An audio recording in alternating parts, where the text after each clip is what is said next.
जाने क्या गुजरता भारत के ऊपर अगर अक्टूबर में श्रीनगर के नौगांव में कुछ पोस्टर जो चिपकाए गए थे उस पर वहां की पुलिस का ध्यान न जाता।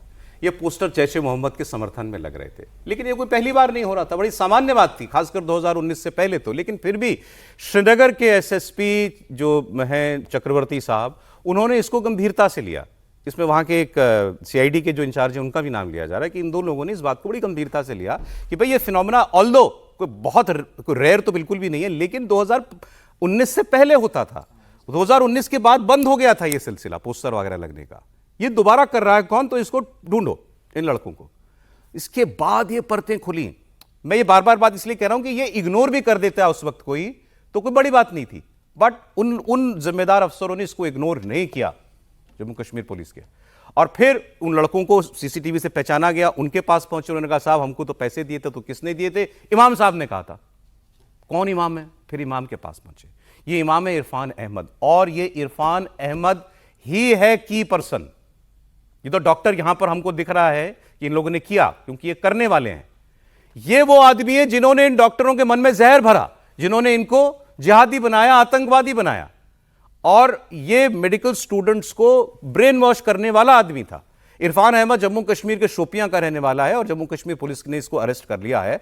7 लोगों जो टोटल अरेस्ट हुए उसमें ये भी है। श्रीनगर के गवर्नमेंट मेडिकल कॉलेज के पैरामेडिकल स्टाफ के तौर पर ये पहले काम कर चुका था, इसलिए इन डॉक्टर्स के संपर्क में ये आया। तो ये एसएसपी ने इस बात को पकड़ा, इमाम तक पहुंचे, इमाम ने इनको पहुंचाया आदिल तक, सहारनपुर में जो पकड़ा गया था। वहां से फिर मुजम्मिल से फिर शाहीन जो उत्तर प्रदेश की रहने वाली है, और फिर फाइनली उमर को ये लोग ढूंढने लगे, लेकिन तब तक उमर ने धमाका कर दिया था। तो ये बात मैं बार बार इसलिए कह रहा हूं कि 12 जाने गई हैं, लेकिन जाने सैकड़ों लाशें बिछ जाती अगर ये कामयाब हो जाते, अगर उस पोस्टर की घटना को उन पुलिस वालों ने गंभीरता से ना लिया। दरअसल 4 अक्टूबर को डॉक्टर आदिल की शादी हुई थी सर, 4 अक्टूबर को। और 4 अक्टूबर को आदिल की शादी के अंदर ये सारा ग्रुप मिला था, और उन्होंने यहाँ से प्लानिंग की थी कि जम्मू कश्मीर के अंदर में फिर से जैश ए मोहम्मद के पोस्टर लगाना है, और आदिल ने इसकी जिम्मेदारी उठाई थी पोस्टर लगाने की। 4 अक्टूबर को उसकी शादी होती है, उसके बाद उसकी तैयारी करता है, और जब तमाम तरह के जब पोस्टर लगते हैं और जब पोस्टर के सीसीटीवी खंगाले जाते हैं कि भाई कौन व्यक्ति वहाँ दिख रहा है, तो वहाँ से खबर लगती है, फिर आदिल अरेस्ट होता है। तो ये पूरा जो नेटवर्क जो जिस तरीके से सुरक्षा एजेंसीज ने फाइंड आउट करा है, लेकिन मुझे लगता है कि अब जो ये मेडिकल कॉलेज फल अयाद जो कॉलेज है, इस कॉलेज की इतनी बड़ी इसकी कॉन्स्पिरेसी निकल रही है कि कॉलेज इतना इन्वॉल्व था कि यहाँ स्टूडेंट पढ़े, कॉलेज के लेबोरेटरी को इस्तेमाल किया गया, कॉलेज के अंदर बैठकें होती थी, कॉलेज के अंदर सारी योजनाएं बनती थी। तो मुझे लगता है कि अब वक्त आ गया कि इस कॉलेज का लाइसेंस सस्पेंड किया जाए। जो कॉलेज इतना बड़ा व्हाइट कॉलर टेरर मॉडल को ट्रेनिंग दे रहा था, वहाँ बैठकें हो रही थी, वहाँ से डॉक्टर पढ़ के निकल रहे हैं, और अभी तो ये डॉक्टर जो 8 पकड़ाई में आए सिर्फ वही डॉक्टर है। हो सकता है कहीं और डॉक्टर जो पढ़ रहे हैं वहाँ पर स्टूडेंट, उनका माइंड ब्रेन वॉश कर दिया गया हो, वहाँ पर हो कोई और बैठक की गई हो, कुछ और लोग वहाँ जुड़े हो, क्या उनके हॉस्टल में जो कॉलेज का हॉस्टल है वहाँ इस मानसिकता के लोग रह रहे हैं, वहाँ ऐसी क्या सामग्री है। तो मुझे लग रहा है इसकी बहुत गहराई से जांच होना चाहिए, और सिर्फ ये एक जो कॉलेज है कि यही 4 लोग नहीं और भी नहीं, बिल्कुल 400 लोग होंगे जो जुड़े होंगे, कहीं और नेटवर्क जुड़ा होगा, कहीं और कॉलेज भी जुड़े होंगे इस तरह के। ये अकेला कॉलेज नहीं है फरीदाबाद का। भाई जैसे ये जो आदिल था, मैं आपकी बात सहमत हूं, ये आदिल जो था व्यक्ति, अभी इसके बारे में बताया बड़ी बात जो सहारनपुर से पकड़ा गया। आप सोचिए ना, कश्मीर का लड़का नौकरी कर रहा है अच्छी खासी, क्यों गया है सहारनपुर प्रैक्टिस करने के लिए? ऑब्वियसली ये यूपी में जाकर के कुछ एक नेटवर्क बनाना चाहता होगा अपना। उससे बड़ी बात, क्या कॉलेज का मैनेजमेंट इसमें शामिल है या नहीं है, ट्रस्ट के लोग शामिल हैं या नहीं है।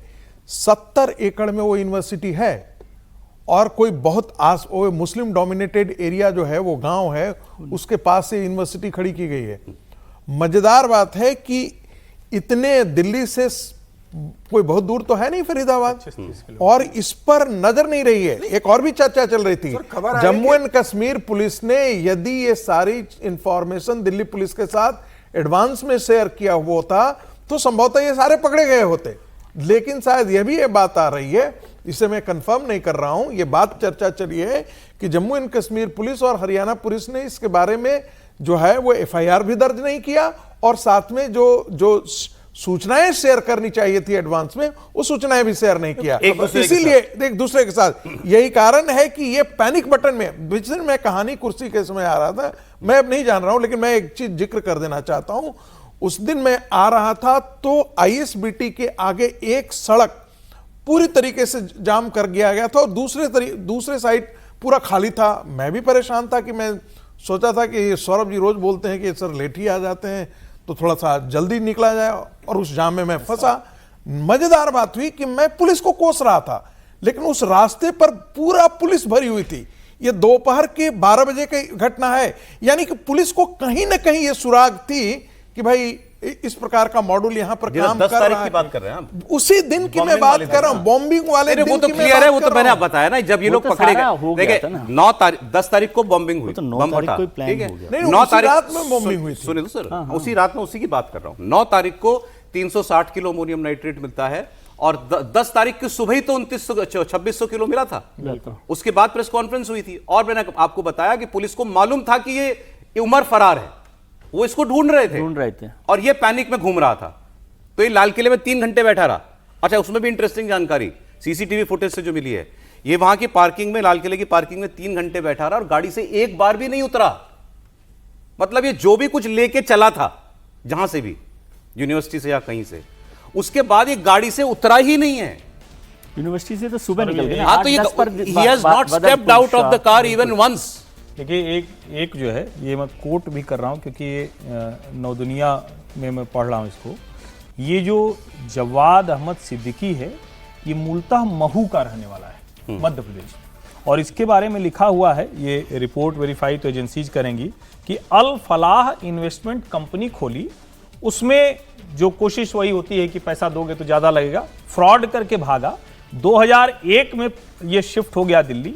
इसके पिता वहाँ के काजी बताए जाते हैं, जो इसमें लिखा हुआ है जी। और इसका मतलब क्या हुआ, मैं ये कई बार हम लोग चर्चा करते हैं छांगुर के संदर्भ में भी। कोई भी आदमी जब इस तरह से अनाप शनाप बड़ा होता है, कोई भी आदमी जब इस तरह से संपत्ति बनाता है, तो हमारी वो एजेंसियां, हमारे वो प्रशासनिक अधिकारी, वो कहां सोए रहते हैं, ये भी बड़ा सवाल। अभी आप किसकी रेफरेंस में बोल रहे हैं बात? अभी मैं जवाद अहमद सिद्दीकी के रेफरेंस में बोल रहा हूं, यूनिवर्सिटी ये जो चेयरमैन है उसके बारे में बोल रहा हूं। समय नहीं है, लेकिन मैं एक बात जरूर कहना सर आपसे नहीं, बस केवल एक लाइन बोल रहा हूँ, आप समय की कि कुछ मुझे सोर्सेज ने कहा कि अभी अगले 2-3 दिन में बड़ा बुलडोजर एक्शन होने वाला है, ये सारा हरियाणा और उत्तर प्रदेश इस केस से जुड़े हुए लोगों पर, मे भी यूनिवर्सिटी पर भी कुछ हो, मे भी। अब देखिए आगे हम लोग बात जरूर करूंगा, इस हिस्से में करना चाह रहा था। देखिए ये जितने ये Muzammil, doctor Muzammil, doctor Adil, sir जाने पड़ेगा, कपिल सिब्बल जो है वो चले जाएं। मुजम्मिल हो, आदिल हो, उमर हो, ये 3 जो मुख्य नाम जो आए हैं, तीनों कश्मीर के थे। लेकिन ये जो महिला है, ये हमारे लिए सबसे बड़ी चिंता की बात है। भाई कश्मीर के आदमी, लड़के ने तो बम, गोली, बंदूक देखा नहीं तो सुना तो है ही। पाकिस्तान का प्रोपेगेंडा भी वहां बहुत ज्यादा चलता है। हमारी सिक्योरिटी एजेंसियां, सेना दिखती भी है वहां पे खड़ी हुई, सीआरपीएफ दिखती है, पुलिस दिखती है। उसके मन में कहीं कोई जहर का बीज बोया और वो कोई वृक्ष बन जाए, इसकी पॉसिबिलिटी ज्यादा है। इस महिला को क्या दुख था,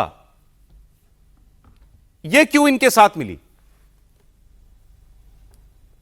क्या ये दोनों किस्म की रेडिकलाइजेशन अलग नहीं है?